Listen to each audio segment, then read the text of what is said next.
deputado André Figueiredo, que é do PDT do Ceará, e também o deputado Daniel Silveira, que é do PSL do Rio de Janeiro.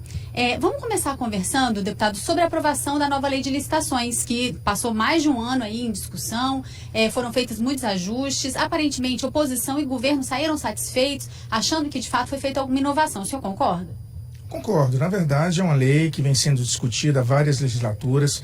A antiga lei, a 8666 de 1993. Sabíamos que era necessário fazer um compilamento de todos os projetos que estão tramitando aqui nessa casa, apenas fazendo, digamos assim, uma menção especial ao destaque que nós conseguimos aprovar na semana passada, que faz com que nós não tenhamos, por exemplo, em obras de até 100 milhões, um mínimo de 10% de garantia e acima de 100 milhões, um mínimo de 20% de garantia. Conseguimos baixar isso para 5% e, excepcionalmente, ser cobrado uma taxa de 10%, para que não haja um cartel só de grandes empresas para fazerem grandes obras. Nós queremos abrir todo esse leque para evitar justamente a formação de cartéis e a gente já sabe o resultado que eventualmente isso dá, mas a lei realmente é um grande avanço.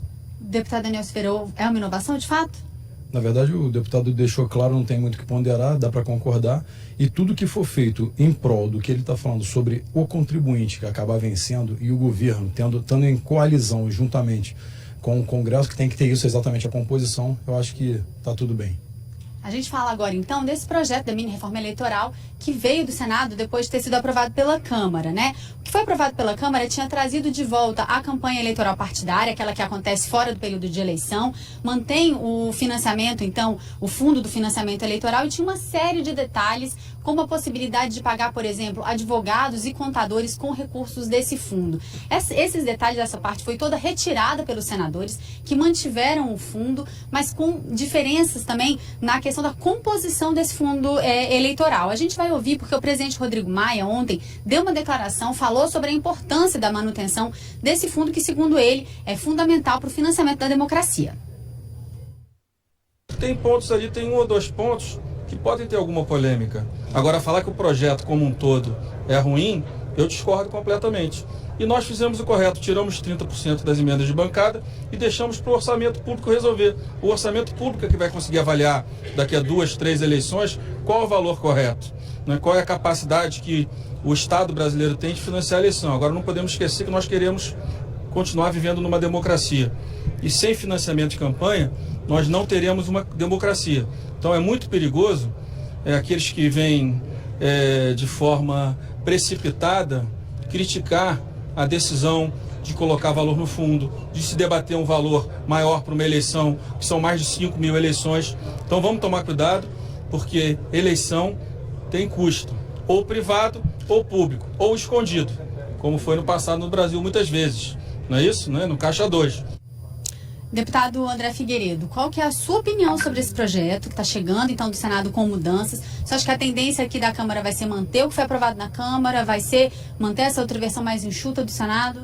Bem, antes de mais nada, é bom que se diga que o presidente do Senado, ao afirmar que o fundo eleitoral vai ter o mesmo montante das eleições passadas, ele não falou com verdade, não é? Pode ser tanto o mesmo valor como pode ser o dobro disso. Quem vai determinar é a lei orçamentária anual. Então, os senadores, na verdade, eles apenas ratificaram porque a previsão legal anterior era apenas para as eleições de 2018. Então, ao ratificar a existência de um fundo eleitoral, nada mais é do que você abrir espaços para que a lei orçamentária anual determine o quantum nós vamos ter para esses recursos. E, como o presidente Rodrigo Maia bem disse, nós somos contra o financiamento privado. O financiamento privado nós já mostrou claramente que ele não é propriamente privado. São grandes empresas que financiam deputados, senadores, governadores, presidentes, né? E o que é que acontece?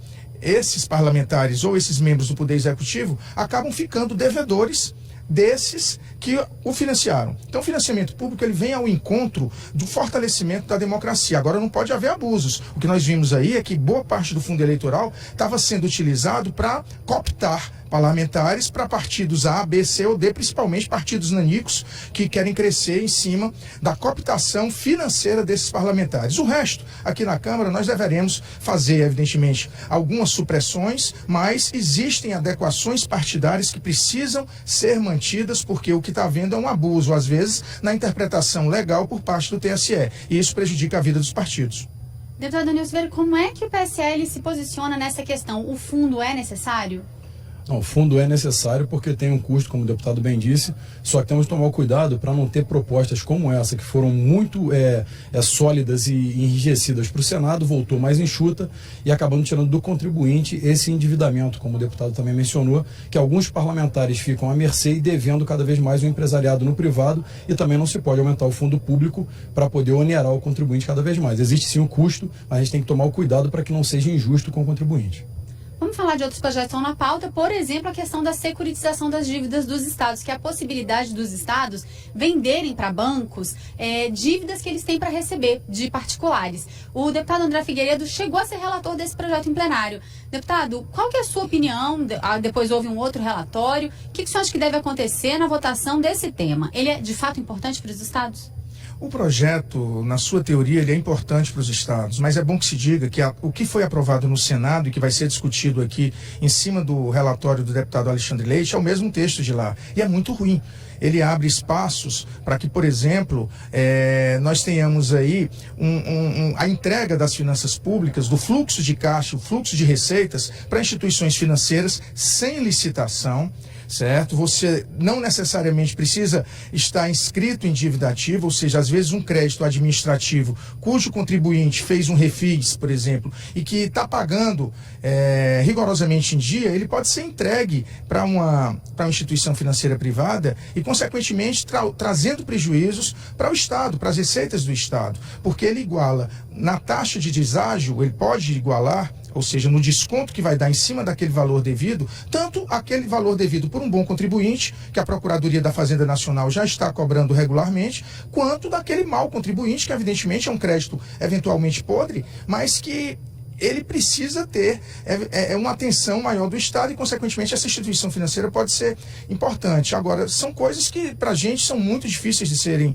sequer analisadas. Essa questão é uma. A questão de proibir bancos públicos de participar desse processo de securitização é muito ruim isso, porque você está sinalizando que só banco privado vai participar disso, ou seja, é uma entrega dos bancos privados, e você sequer determina que isso seja feito por licitação. Você vai abrir as portas para que o Estado ou o município, a União já é mais difícil, não tem usado dessa prática, mas estados e municípios possam, de repente, entregar para uma sociedade de propósito específico, sem licitação e, consequentemente, ter lucros exorbitantes, como já aconteceu, por exemplo, em Minas Gerais e no município de Belo Horizonte. Deputado Daniel Silveira, o senhor acha que essas mudanças podem acabar acontecendo no plenário? Pode acabar tendo algum tipo de evolução do projeto? E quais outras apostas o senhor acha que pode ser votada ainda essa semana? Bom, evolução, acredito que não tenha, também somos contrários a esse projeto, porque isso vai acabar acarretando no empobrecimento dos entes federativos, ou seja, como o deputado falou, a parte podre vai ser deixada entregue aos entes e a parte boa vai ser cobrada, e o fluxo dela vai ser sempre mostrado na carteira o positivo, a parte podre não é mostrada, e todos os prefeitos da próxima legislatura acabam entrando em uma dívida na próxima legislatura, e os governadores da legislatura atual também vão estar sendo endividados. Então, acredito que esse tipo de proposta não é boa. E quando você fala em bancos entrando, querendo comprar dívidas, com certeza eles não estão vendo contribuintes, eles estão querendo ver o próprio bolso, isso aí nunca agrada o brasileiro.